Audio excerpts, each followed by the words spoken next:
Haleluya, selamat pagi, selamat jumpa di dalam program Doa Pagi GPDI Budi Mulia. Mari kita mengucap syukur kepada Tuhan dan kita awali doa pagi ini dengan doa. Bapa yang ada di dalam surga, kami datang mengucap syukur. Tuhan berkemurahan kepada kami, bangun dengan tubuh yang sehat. Kami dapat membacakan firman Tuhan, kami diberkati dan kami nikmati kemurahan Tuhan. Mohon Tuhan pimpin program doa pagi ini dari awal sampai selesai. Kami serahkan di dalam nama-Mu, yaitu di dalam nama Tuhan Yesus Kristus. Haleluya. Amin. Puji Tuhan, Bapak Ibu Saudara sekalian, saya bacakan ayat firman Allah yang diambil dari surat Galatia pasal yang kelima, ayat yang ke-22 tentang buah roh. Tetapi buah roh ialah kasih, sukacita, damai sejahtera, kesabaran, kemurahan, kebaikan, kesetiaan, kelemah lembutan, penguasaan diri, saudara-saudara.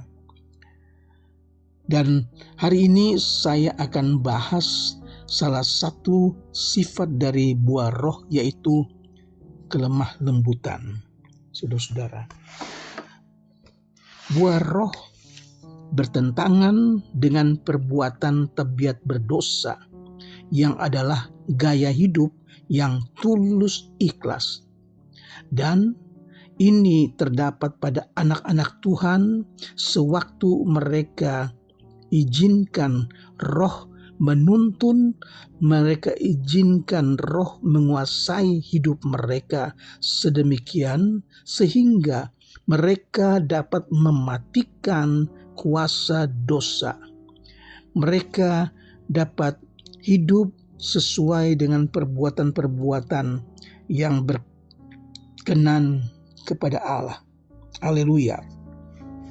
Di dalam Efesus pasal yang keempat ayat 2 dan 3, Rasul Paulus tulis di sana, hendaklah kamu selalu rendah hati, lemah lembut, dan sabar. Tunjukkanlah kasihmu dalam hal saling membantu, dan berusahalah memelihara kesatuan roh oleh ikatan damai sejahtera. Paulus tekankan tentang rendah hati dan sifat lemah lembut.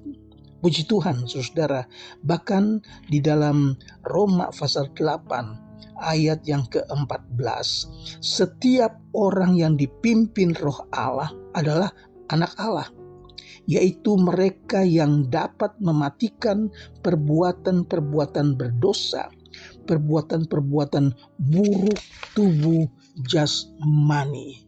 Haleluya.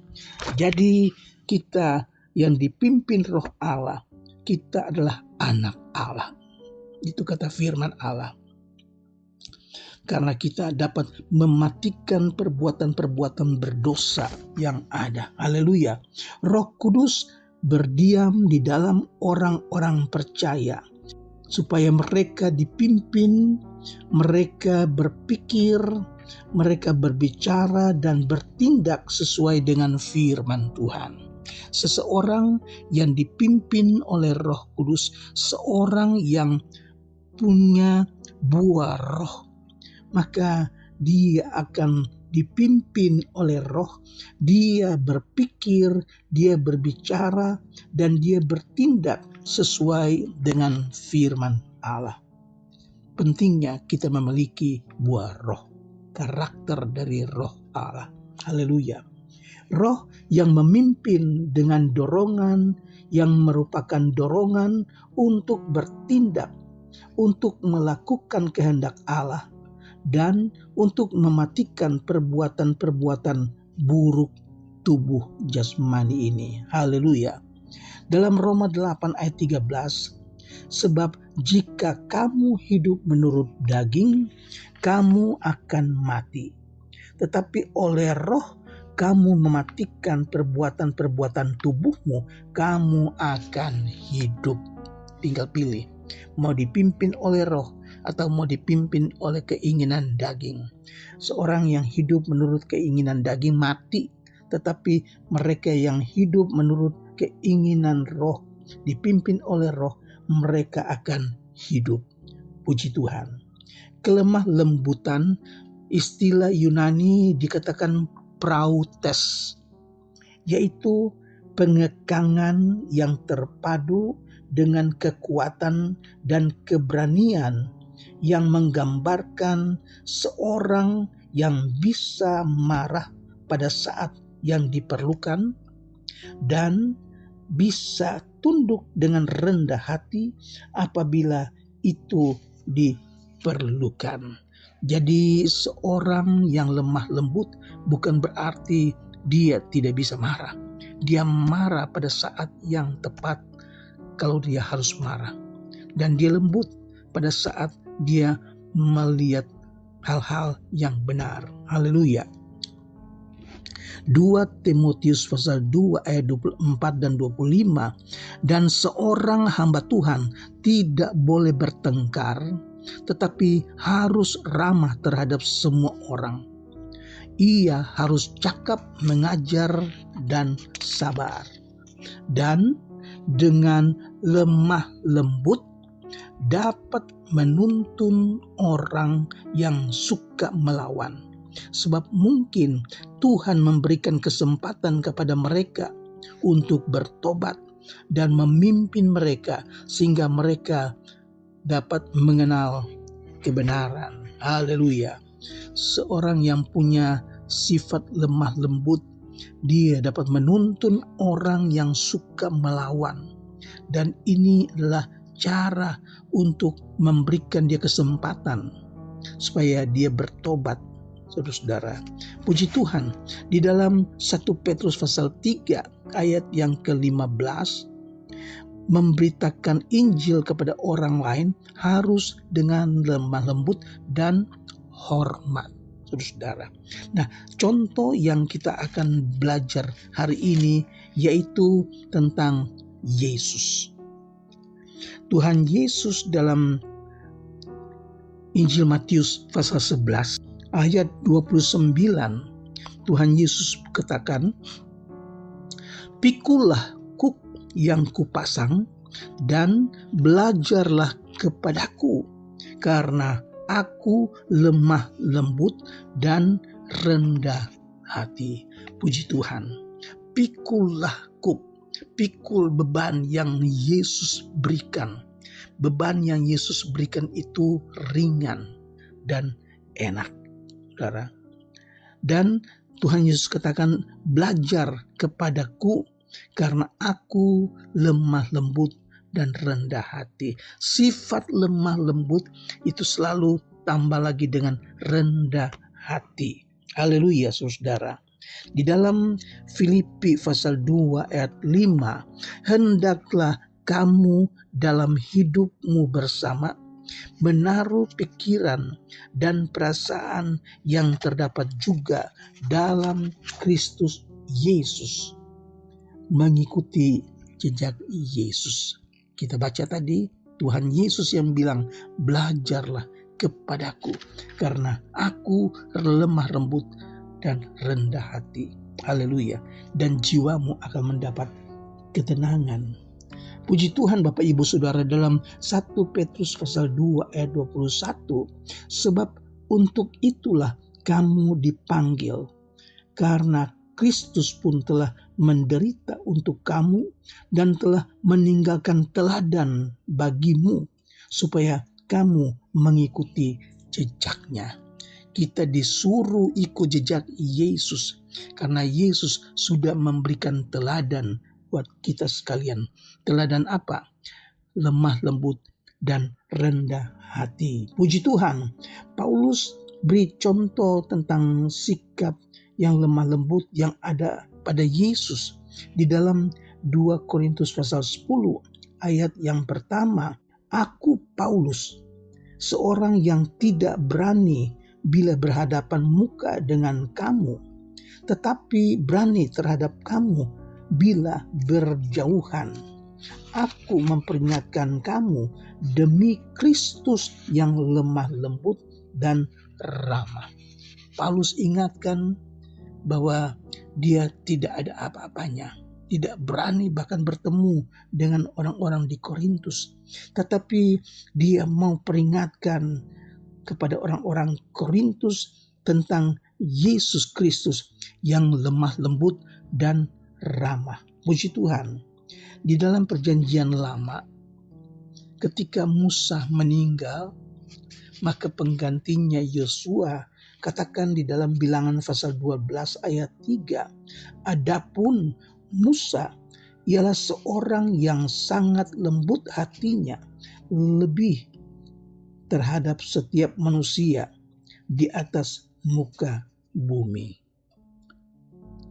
Saudara, Yosua yang tahu setiap seluk-beluknya Musa, karena 40 tahun dia menjadi pendamping Musa, dan dia katakan Musa adalah seorang yang paling lembut di atas muka bumi.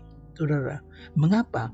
Tentu Yosua sudah melihat bagaimana Musa mengasihi orang-orang Israel.